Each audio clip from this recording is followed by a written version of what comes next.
नमस्कार। आज हम संविधान की एक बहुत ही क्या कहते हैं बुनियादी और हमेशा बहस में रहने वाले सवाल को समझने की कोशिश कर रहे हैं। सवाल ये कि क्या हमारी संसद जिसे हम चुनते हैं हमारे मौलिक अधिकारों को मतलब फंडामेंटल राइट्स को बदल सकती है। हाँ, ये वो अधिकार है जो हमें संविधान देता है, हमारी आजादी और सम्मान की गारंटी। बिल्कुल।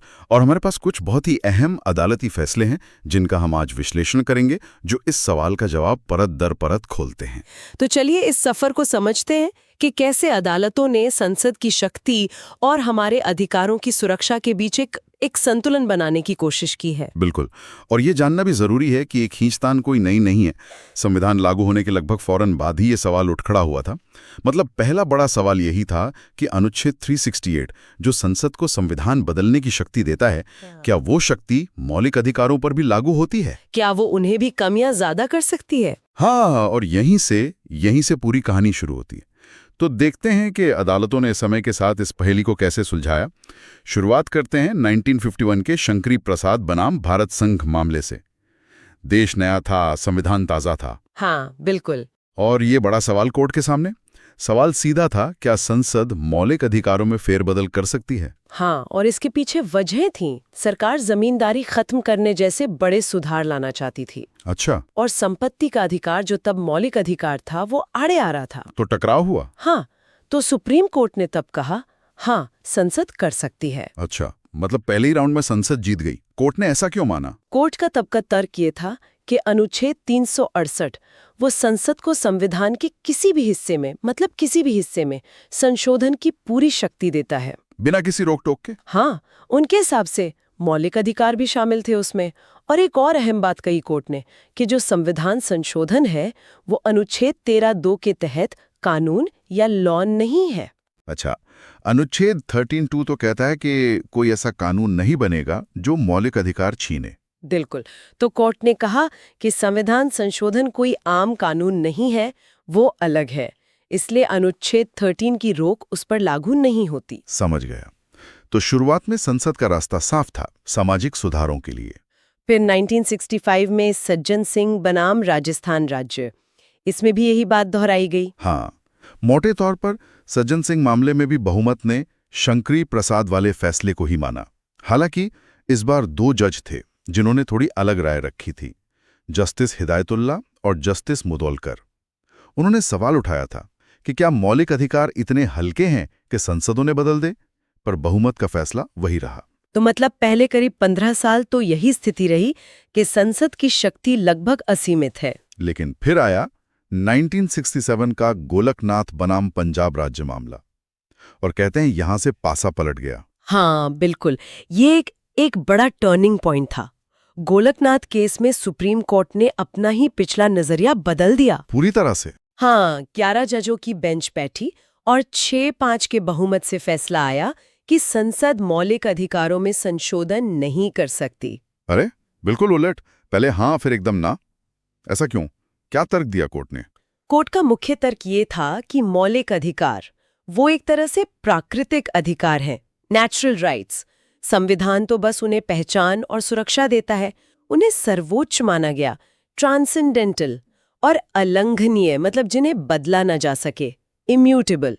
अच्छा, मतलब ये इतने पवित्र हैं कि संसद इन्हें छू भी नहीं सकती। कोर्ट का यही मानना था।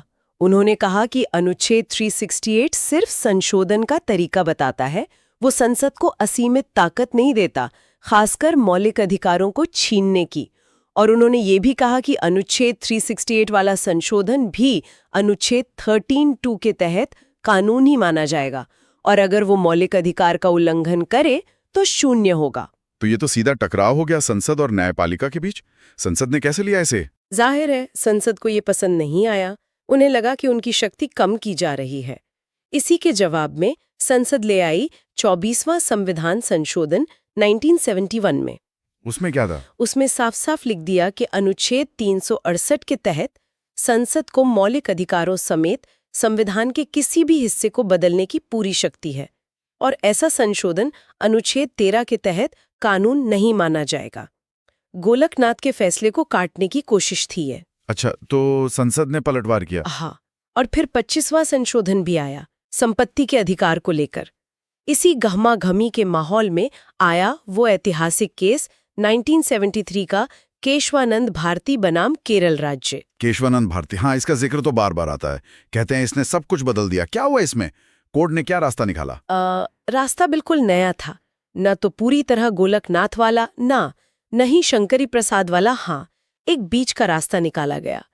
13 जजों की बेंच बैठी अब तक की सबसे बड़ी और 7-6 के बहुत करीबी बहुमत से एक नया सिद्धांत दिया। क्या सिद्धांत था वो? कोर्ट ने गोलकनाथ की वो बात खारिज कर दी कि संसद मौलिक अधिकारों को बिल्कुल छू नहीं सकती। कोर्ट ने माना, हाँ, संसद अनुच्छेद 368 के तहत मौलिक अधिकारों समेत संविधान के किसी भी हिस्से में संशोधन कर सकती है। फिर रोक कहाँ लगाई? यहाँ आता है वो बड़ा लेकिन। कोर्ट ने कहा संसद संशोधन तो कर सकती है, लेकिन वो संविधान के मूल ढांचे यानी बेसिक स्ट्रक्चर को नष्ट या बदल नहीं सकती। मूल ढांचा, बेसिक स्ट्रक्चर, ये शब्द यही से आया है? हाँ। ये है क्या चीज? क्या कोर्ट ने बताया कि इसमें क्या क्या आता है? हाँ, यहीं से ये मूल ढांचा सिद्धांत या बेसिक स्ट्रक्चर डॉक्ट्रिन स्थापित हुआ। कोर्ट ने कहा कि संविधान की कुछ ऐसी बुनियादी बातें हैं जो उसकी पहचान है, उसकी आत्मा है, संसद उनमें बदलाव नहीं कर सकती। जैसे आप किसी बिल्डिंग की मरम्मत तो कर सकते हैं, मगर उसकी नींव नहीं खोद सकते। बिल्कुल यही बात। और दिलचस्प ये है कि ये मूल ढांचा शब्द या इसकी कोई पक्की लिस्ट संविधान में लिखी भी नहीं है। क्या बात है! मतलब ये कोर्ट ने खुद ही विकसित किया संविधान की रक्षा के लिए। हाँ बिल्कुल, ये पूरी तरह से जुडिशियल इंटरप्रिटेशन यानी न्यायिक व्याख्या की उपज है। केशवानंद में जजों ने कोई फाइनल लिस्ट नहीं दी, पर कुछ उदाहरण दिए, जैसे संविधान की सर्वोच्चता, लोकतंत्र, गणराज्य, धर्मनिरपेक्षता, शक्तियों का बंटवारा, संघीय ढांचा वगैरह। अच्छा। और कहा कि ये लिस्ट पूरी नहीं है, आगे जैसे जैसे मामले आएंगे तय होता रहेगा कि और क्या क्या मूल ढांचे में है। तो ये एक तरह का लिविंग डॉक्ट्रिन है। ये तो वाकई बहुत बड़ा कदम था। इसने संसद की शक्ति मानी भी और उस पर लगाम भी लगा दी। क्या ये सिद्धांत चला आगे? क्या बाद के मामलों में इसे परखा गया? हाँ, बिल्कुल। इसकी असली परीक्षा तो बाद में हुई। एक बहुत अहम मामला आया 1975 में, इंदिरा नेहरू गांधी बनाम राजनारायण। हाँ, ये तो बहुत ही मशहूर केस है, इंदिरा गांधी के चुनाव से जुड़ा हुआ। हाँ, उस मामले में क्या हुआ था कि संसद ने 39th संशोधन पास कर दिया। उसमें क्या था? उसने प्रधानमंत्री, स्पीकर जैसे कुछ ऊंचे पदों के चुनाव को अदालतों के दायरे से ही बाहर कर दिया। मतलब उनके चुनाव को चुनौती ही नहीं दी जा सकती थी किसी भी आधार पर। अरे! सुप्रीम कोर्ट ने इस 39वें संशोधन के कुछ हिस्सों को रद्द कर दिया इसी मूल ढांचा सिद्धांत के आधार पर। अच्छा, कैसे? कोर्ट में कहा कि स्वतंत्र और निष्पक्ष चुनाव ये लोकतंत्र का आधार है, और न्यायिक समीक्षा यानी जुडिशियल रिव्यू मतलब अदालतों के कानूनों को जांचने की शक्ति, ये दोनों संविधान के मूल ढांचे का हिस्सा है। और संसद इन्हें संशोधन से खत्म नहीं कर सकती। बिल्कुल। तो इस फैसले ने केशवानंद के सिद्धांत को प्रैक्टिकल रूप में लागू करके दिखाया। तो ये सिर्फ किताबी बात नहीं रही। फिर मिनर्वा मिल्स बनाम भारत संघ 1980 का मामला, वो भी इसी से लौड़ा है। हाँ, मिनर्वा मिल्स भी बहुत जरूरी है। इमरजेंसी के वक्त 42वां संशोधन आया था, जिसे मिनी कॉन्स्टिट्यूशन भी कहते हैं। हाँ, सुना है। बहुत सारे बदलाव हुए थे उसमें। उसी 42वें संशोधन ने अनुच्छेद 368 में 2 नई बातें जोड़ी थीं, क्लॉज 4 और 5। क्लॉज 4 कहता था कि संसद के किसी भी संविधान संशोधन को किसी भी कोर्ट में चुनौती नहीं दी जा सकती, कोई भी। और क्लॉज 5 कहता था कि संसद के संविधान संशोधन की शक्ति पर कोई सीमा है ही नहीं, वो असीमित है। मतलब संसद खुद को सबसे ऊपर बता रही थी? हाँ, एक तरह से अपनी शक्ति को अनलिमिटेड और जुडिशियल रिव्यू से बाहर करने की कोशिश थी। मिनर्वा मिल्स में सुप्रीम कोर्ट ने इन दोनों क्लॉज को, क्लॉज 4 और 5 को असंवैधानिक घोषित कर दिया, रद्द कर दिया। अच्छा, किस आधार पर? फिर से वही मूल ढांचा। कोर्ट ने कहा कि संसद की संशोधन शक्ति सीमित है, अनलिमिटेड नहीं, और ये सीमित शक्ति होना ही संविधान के मूल ढांचे का हिस्सा है।